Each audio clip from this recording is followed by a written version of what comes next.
Saludos especiales para Eduardo Hernández y su familia. Saludos también a Mario González, Alex Jiménez, Armando Chávez. Hemos estado hablando sobre corrupción en los últimos temas, Armando. A Ana Sánchez, a Carlos Escobar, a Ramón Serrano, a Valerie, que siempre deja sus mensajes, gracias. A Rafael Ayala, que está pendiente, a Kenny Reynosa y a todos ustedes que se conectan con plataforma de TVX. El tema de hoy es la suspensión de los derechos ciudadanos. Las personas que vivieron antes de la guerra y durante la guerra civil del país recuerdan muy bien cómo las protestas eran reprimidas, cómo la policía de Hacienda, la policía militar o la misma Fuerza Armada neutralizaban o hasta asesinaban a los salvadoreños que salían a las calles a protestar o que exigían información y transparencia a las autoridades. Durante esos años, ejercer los derechos ciudadanos y humanos era un crimen, era causa de persecución, de ataques y en muchos casos era la firma una sentencia a muerte. Muchos defensores de derechos humanos eran expuestos en los medios oficiales, en la radio Cuscatlán, que la utilizaba el Ministerio de Defensa, señalados como terroristas o como enemigos de la patria. ¿No les suena familiar?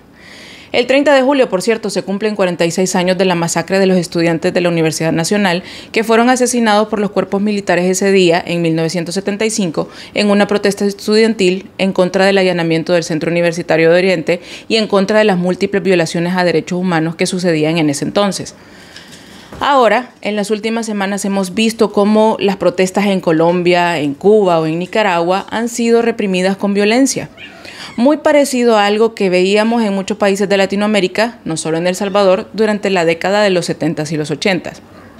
Hasta ahora, en El Salvador no se ha utilizado ni una gota de gas lacrimógeno, como dijo el presidente Bukele, pero estamos frente a una suspensión sutil de los derechos básicos que tenemos todos los ciudadanos, que es mucho más peligrosa que la represión violenta a las manifestaciones, porque muchos salvadoreños la aceptan, la ven como normal y la aplauden. Así como hay muchos tipos de corrupción, así también hay varias formas de restringir los derechos de los ciudadanos. No es necesario mandar a la policía a golpear a los ciudadanos que protestan para reprimir una protesta. Y la represión no necesariamente se da en las calles. Amedrentar usando a la policía para infundir miedo es una forma de reprimir las expresiones ciudadanas o las protestas. Acosar, insultar, calumniar a los críticos, a los periodistas o a los opositores en las redes sociales promoviendo los ataques y el odio colectivo es una forma de reprimir las expresiones ciudadanas que buscan la defensa de los derechos humanos. Usar a la policía, al sistema de justicia, a los propios medios de comunicación y a sus comunicadores para exponer y fomentar el escarnio público en contra de políticos acusados de cualquier delito es una forma de reprimir el derecho a exigir transparencia y de coaccionar a muchas personas para infundir miedo y reprimir cualquier intento de exigir nuestros derechos. Por cierto, les recomiendo que vean el documental del Manual del Tirano. Ahí hay otras formas muy utilizadas por dictadores, por líderes autoritarios, autócratas, para reprimir a los ciudadanos y para suspender la garantía y el respeto a los derechos humanos. Desde hace meses, algunas personas han advertido el peligro al que se está enfrentando el país, al que nos estamos enfrentando los ciudadanos, que tenemos todo el derecho de expresar y de exigir que se cumpla el respeto a nuestros derechos y además de que se cumpla el respeto a la democracia. Desde hace unos meses, la represión a los derechos, a las protestas, a las libertades ciudadanas no se dan en las calles, se dan en las redes sociales, aprobando ciertos decretos sin información a la población. Se da negando el acceso a la información. Y todo esto es aplaudido y justificado por muchos salvadoreños. Ese es el peligro. El ataque a todos los opositores, los mensajes de odio que se ejecutan o que se distribuyen en las redes sociales en contra de críticos, de periodistas, de opositores, es la forma moderna de reprimir algunos derechos. Ayer, por ejemplo, a petición del presidente, el ministro de Gobernación, que es el hijo de la ministra de Educación, solicitó a la Asamblea Legislativa, controlada por Nuevas Ideas, que se reserve la información sobre las declaraciones patrimoniales de los funcionarios públicos. Es decir, que se esconda toda la información del dinero de los bienes de los funcionarios del gobierno. ¿No les parece más de lo mismo? Recordemos o tengamos bien presentes que el acceso a la información pública es un derecho ciudadano. Ayer lo mencionaron algunos colegas periodistas y abogados. Gracias a la Ley de Acceso a la Información Pública y al Instituto de Acceso a la Información Pública, supimos de la corrupción en los gobiernos del expresidente Antonio Saca y del expresidente Mauricio Funes. Los ciudadanos deben tener toda la información pública necesaria a su alcance. Todos los salvadoreños, incluidos los periodistas, los críticos o los opositores, debemos tener toda la información relacionada a cómo se está manejando el país, primero porque es nuestro derecho. Y segundo, porque es el deber de los funcionarios públicos rendir cuentas, incluido el presidente de la República. ¿Por qué hablo ahora de una suspensión de los derechos ciudadanos? Estos temas no se tratan de que si Arena, de que si el Frente, de que si los mismos de siempre. Ya deberíamos de cambiar ese disco que está bien rayado. Ese tema se trata de país. Se trata del respeto a nuestros derechos y del respeto a nuestra nación. El Estado, el gobierno, no es una empresa privada. Si bien antes se manejó como una empresa privada o como una finca, en algún momento esto tiene que cambiar. Ahora que tenemos un presidente que prometió transparencia, combate a la corrupción, que prometió ser mejor que los de antes, es el momento en el que debemos de ver esos cambios. Este momento es hora en el que dejemos ese discurso rayado porque no nos sirve de nada. Han pasado 2 años desde que tomó posesión Bukele y seguimos escuchando el mismo discurso rayado que los mismos de siempre. Seguimos escuchando que Arena, que el Frente. Pero debemos recordar que el Estado no es una empresa privada ni una compañía de publicidad de un grupo familiar. Por eso los funcionarios están obligados a rendir cuentas. Los fondos públicos son fondos de sus impuestos, son fondos que se utilizan para la inversión y el gasto público. Negar el acceso a la información pública de todo tipo mediante la aprobación de reformas a la ley, valiéndose de tener de su lado a los diputados que servilmente aprueban todo lo que el presidente manda u ordena, es una forma de suspender nuestro derecho a la información. Gracias a ese acceso a la información se pudo saber sobre las compras irregulares de terrenos del ITFA que se le atribuyen a Cifrido Reyes, o de los gastos excesivos que Saca no pudo justificar. Gracias a ese acceso a la información se supo del mal manejo del proyecto del Chaparral o del desfalco a la Diego de Holguín. Permitir que los gobiernos ahora bloqueen el acceso a la información del manejo del dinero de todos nosotros o de la información sobre los casos de COVID no solo representa la suspensión de nuestro derecho fundamental al acceso a la información pública, sino que también le da más poder a quienes están en el poder. Y sabemos qué pasa cuando el que tiene poder tiene más poder. Negar el acceso a la información también es suspender de manera directa el derecho al ejercicio periodístico para que los que ejercemos periodismo o los que queremos informar no podamos informar a la población. Y para quienes cuestionan que los periodistas exigimos el cumplimiento y el respeto a los derechos humanos, no porque somos periodistas, sino porque somos activistas, les recuerdo, les señalo que el periodismo está al servicio de los ciudadanos. Exigir el respeto a los derechos humanos es estar del lado de los ciudadanos y del lado correcto. Defender la verdad es el trabajo de los periodistas. Negar el acceso a la información pública es un golpe para ustedes, para nosotros los ciudadanos, para nosotros los periodistas y para la construcción de la democracia. Y no nos distraigamos en cuestiones banales o que no vienen al caso. El que esconde información, documentos, trabajos o acciones no quiere ser sorprendido en algo corrupto o en algo incorrecto. En otras palabras, el funcionario público que a toda costa quiere evitar que los ciudadanos tengan acceso a la información o a los gastos del uso de los fondos del Estado quiere esconder la corrupción. Si no temen a ser auditados o rendir cuentas, ¿por qué esconden la información a los ciudadanos? Estas son cuestiones de sentido común. ¿Por qué el hijo que sale sin permiso, que se va al centro comercial o donde quiera que se vaya sin permiso, evita a toda costa que sus padres se enteren de que se fue sin permiso? ¿Por qué las personas que mantienen relaciones extramaritales esconden esta relación o todo lo que tenga que ver con esta relación o esta persona? Pues para evitar ser sorprendidos en algo incorrecto, en algo moral, en algo desleal. Es lo mismo con los funcionarios públicos. Tener acceso a la información pública, a la información del gobierno y de lo que hacen los funcionarios públicos, permite que los ciudadanos participen en la política y permite que los ciudadanos monitoreen todas las acciones en la gestión pública. Porque de nuevo, el gobierno, las alcaldías, el Estado, las instituciones del Estado no son una empresa privada que le pertenece al funcionario público de turno o que se puede pasar de mano en mano según quien nos gobierne. Según el último informe de Transparencia Internacional publicado en marzo de este año, El Salvador y Paraguay son los países que más dinero recibieron en concepto de ayuda económica de la comunidad internacional para la atención a la pandemia. Ninguno de estos dos gobiernos, de estos dos países, quiere rendir cuentas sobre el uso y el destino de esos fondos públicos. Y los ciudadanos de estos dos países no saben ni cuánto dinero recibieron sus gobiernos, ni mucho menos en qué se utilizó ese dinero. Transparencia Internacional también determinó que la corrupción está vinculada en estos países con la distribución y la aplicación de la vacuna contra el coronavirus. Recuerden que ha habido un juego de palabras y de información que nos impide saber con exactitud cuántas vacunas fueron donadas, cuántas vacunas fueron compradas y de dónde salieron las vacunas.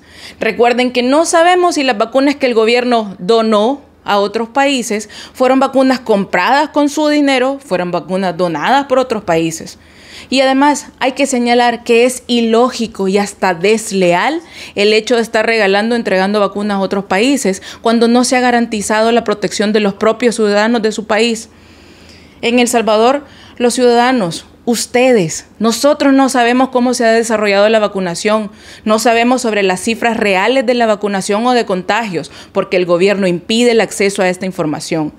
Las críticas y los cuestionamientos surgen porque se impide ese acceso a esa información que es muy necesaria. Desde que inició la pandemia, casi todos los países del mundo publican diariamente la información sobre los casos de contagios, las muertes y las personas curadas de COVID. Esto ha servido muchísimo para hacer conciencia entre la población, para que la población sepa sobre el trabajo y el impacto de la enfermedad y sobre lo que hacen sus gobernantes. Los países que no comparten o que no publican estas cifras son países con mayores índices de corrupción o países gobernados por autócratas.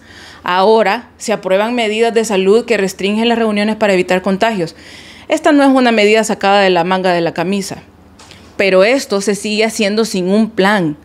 Esto está bien porque se hace en Canadá, se hace en Estados Unidos. Lo que no está bien es que de un día para otro se implementen este tipo de medidas sin informar a la población, cuando hemos escuchado en los últimos 12 meses decir al presidente y a sus funcionarios que la pandemia está controlada.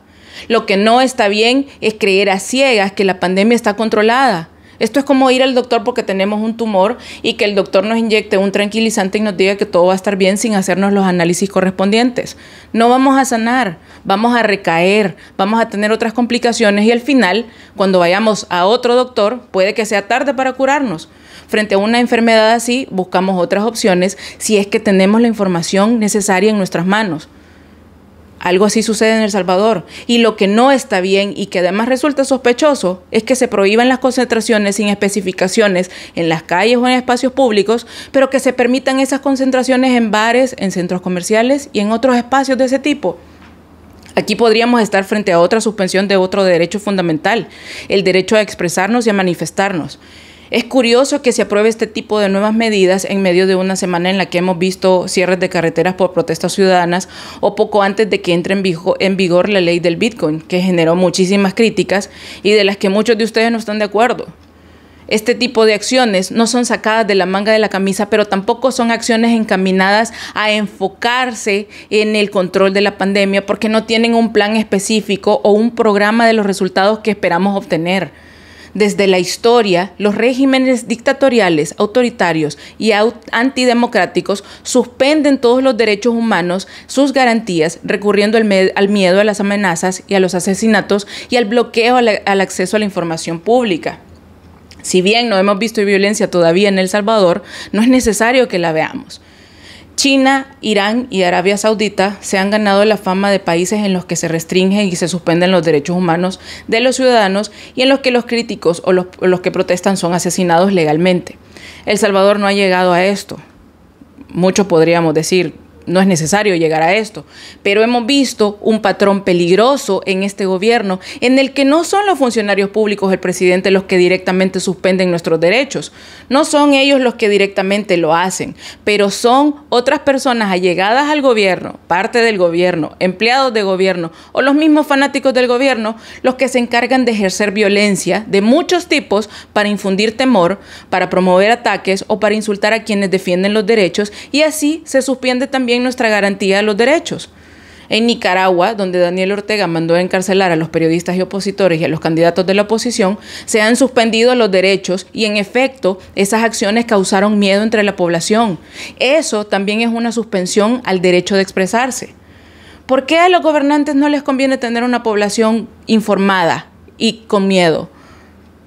A lo largo de la historia e incluso ahora en las redes sociales, la presión de los ciudadanos es la que genera los cambios necesarios. La presión de los ciudadanos y la participación de los ciudadanos en estas acciones de presión es la que controla a los dictadores, a los autoritarios, a los políticos. A Bukele no le conviene que estemos enfocados en los problemas del país, le conviene que estemos enfocados en pelearnos, en insultarnos unos a otros, porque así se nos olvida que la presión ciudadana es necesaria para garantizar el respeto a nuestros derechos fundamentales.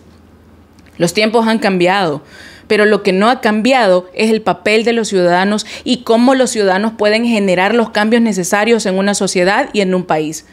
Históricamente, los ciudadanos son los que lograron la presión necesaria para sacar a los dictadores de gobiernos de muchos países. Recordemos lo más reciente, las protestas ciudadanas en Chile lograron establecer el camino para que se construya y se apruebe una nueva constituyente. Las protestas que se dieron aquí en Estados Unidos el año pasado en contra del racismo obligaron a gobernantes y a senadores a reformar ciertas reglas sociales para generar un cambio social.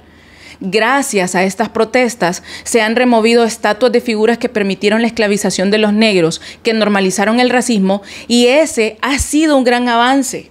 Los movimientos sociales que se organizan para la defensa de nuestros derechos tienen como finalidad lograr un cambio social por el bien común, por el bien del país, por nuestro bien, no por el bien de ningún partido político.